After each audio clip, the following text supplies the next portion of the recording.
Like if you want to be a musician, right, and create your own music, Josephine, don't become a wedding singer, because it's like you're spending your talent on something that's detracting from what you should be doing. Yeah.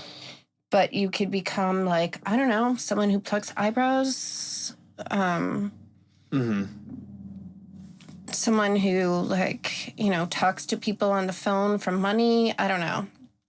But not something that like don't waste your talent on things that are draining what your talent should be used for. Like find something that has nothing to do with singing. And same with you, Isla. Like don't like, well, I don't know. You're a little bit different. Let me think about this for a second. Yeah, I think you really need to make your own projects, or if there's a project that somebody else has started, then you can be part of it. But if it doesn't make money, don't make money wasting your talent on something that requires your talent, something that has nothing to do with your talent. Like, again, plucking eyebrows, talking on the phone, you know?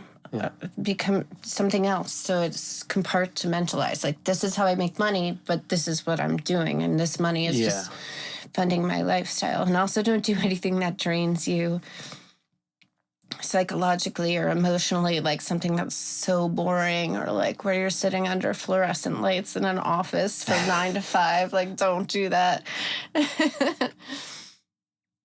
Do you know what imposter syndrome is? Because I feel like you're getting to it. I do not know what imposter syndrome is. Imposter syndrome, like the fake it until you make it kind of thing. It's kind of like that. So it's what creatives experience. Like if, you know, like what you're saying, if you're like a photographer or like a film director or a musician, and that's what like you are, but it's not how you make money. Like it's hard for you to like if someone says like, oh, what do you do? Your first answer might be like, oh, I'm like a bartender. When in reality, you're like an amazingly talented like musician, like singer, and you have like albums you released, but like no one really knows about you yet. And so like your first answer will be, well, what pays my bills and what I do 5 days a week is I'm a bartender, like I walk dogs or whatever. And that's imposter syndrome, is you're not believing that you're that creative person, and you don't even tell people that you are, and you don't even believe yourself that you're that creative person because you're not super successful doing it or anything like that, or making money at it. And so that's what I'm saying. The way you make money and your expression of yourself in the world can be two different things. I do not recommend bartending because the hours are really long, and that's actually a really difficult job. Dog walking sounds good because like you could just be like, yeah, I'm free to walk them, you know, or like, you know, just little side hustles. The money's great being a bartender, but you're being a therapist also at the same time. No, but it's every day. Right. It's emotionally, psychologically draining, and it's a lot of time, and you also have to have training, I think, to be a bartender. Like you have to more or less take classes to like learn how to mix drinks. I mean, I could never be a bartender. I would last. It's pretty easy to figure out, I feel like. When I worked in restaurants, they threw me behind the bar. I've worked in restaurants too, and I was always like, the chefs and the bartenders always really impressed me. I was always like a hostess or a waitress, and like those are the easy jobs. But even then, it was so exhausting. Like it is. Yeah. So try to find something that's easy, where you can make just enough money to live while you pursue other things, but don't drain your time and energy into what you don't want to do just for money. Yeah. Well put. Yeah. I mean, that's my advice. Take it or leave it. I'm just your mom. I'm not a guru. I don't have any more answers than you do. I'm just saying, if you ever want to know my opinion, that's my opinion based on my own personal life experience. Is don't chase money. Nobody gets happy that way. Well, and happiness is just a side effect of a life well lived. So if you want true happiness, you have to become who you were born to be. And but there are materialistic necessities. So you're going to have to find a way to make money, unless you don't. I mean, I don't know.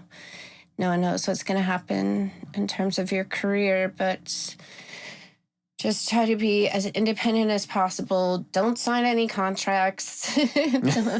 Don't get into that. We've heard too many horror stories. Or if you do, I have 2 lawyers I can recommend. There's Avram Turkel. He's in New York City. And Darren Winslow. He's in New York City. Neither of them are entertainment lawyers, but they're connected enough where they could turn you towards one. If you ever feel like you should or are debating signing We have one too. a contract, yeah, but don't just blindly sign something. Like, make sure that a lawyer who you really trust looks it over first. Our entertainment lawyer's client list probably is people that your daughters are fans of. So yeah, let us know. but sometimes people can be really famous and their lawyers will draft up these really sketchy contracts, and a young person can just be like, okay, I'm just so excited to be associated with this famous person, I'm just gonna sign, without like really thinking about what that means. And I don't expect you to be lawyers or to read the language yourself. Just get someone you trust to look it over and tell you in lay language, you know, like normal speak, not like legal language, what exactly it is you're signing up for. If you're ever presented a contract, your manager or booking agent, even, well, it usually would be with a record label, but, you know, you'll have so many parties with eyes on it, you'll know if it's actually a good deal or not, especially in the music industry, because if you're offered like a $500,000 advance, you usually have to make about $4 or $5 million before you break even on recoupment and then profit off it, which is really hard to do. Yeah, or sometimes they'll sign you for a 5-album deal, but then they won't release your albums, so then you never get to. Like, or you can't do anything until you release those 5 albums. Right, but if they're not releasing the albums, then it's like you can be making the music, but they're not releasing the albums. Yeah, they'll be like, we don't like it. We're not going to drop this. Right. Yeah. So just be wary of signing legal documents, definitely. So again, it's Avram Turkel, Darren Winslow. Those are 2 lawyers who I trust.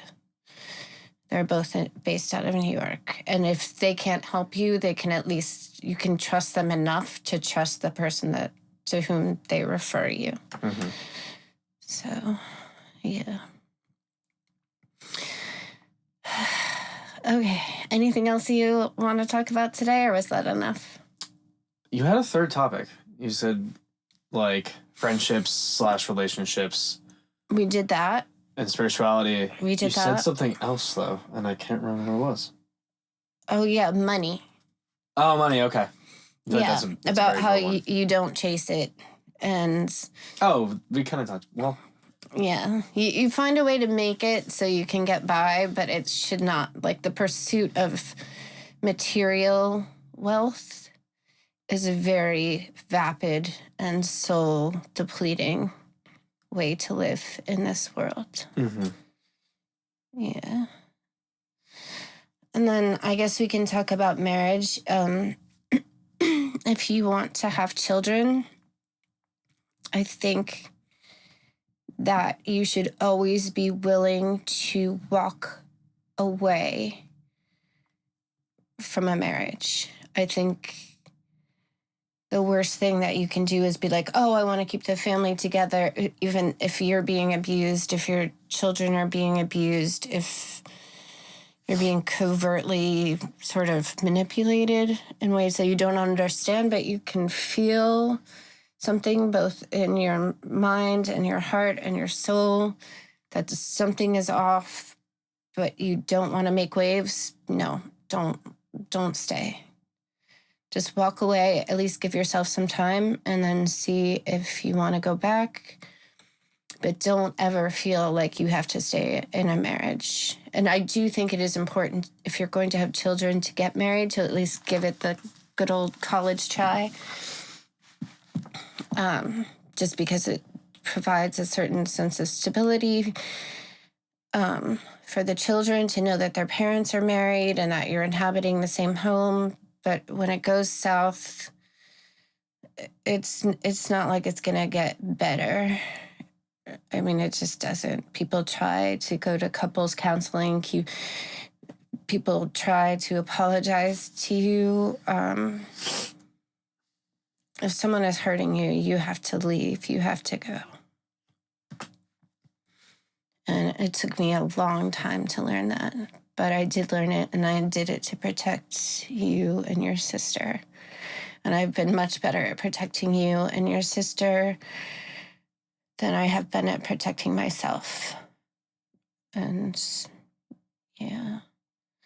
But it's really important to know that you can always leave, and you should leave, and you should always protect yourself and your children and your pets first. Don't worry about protecting the man in your life who's harming you, because I know you're both straight and I get it. I'm straight too. It's, there are a lot of sketchy dudes out there. And if you find yourself in one of those situations, it's not a failure to walk away. It's a sign of strength. Mm-hmm. Yeah. To be, definitely. Yeah. And it's not an easy thing to do, but when it's time, it's time. Mm-hmm. Yeah. Okay. I think that's all I can do for today. This is it. This is our last episode, right? I don't know. I have to have surgery on the 20th of October. And I don't know.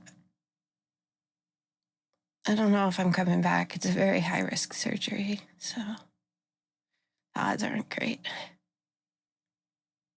You're in the best place with the best health care in the world. As long as you're not going to St. Vincent's Hospital in Worcester. No, yeah. No, I'm going odds. to the hospital for special surgery in Manhattan. Oh, you're going to Manhattan, not Mass? Yeah. Oh, okay. So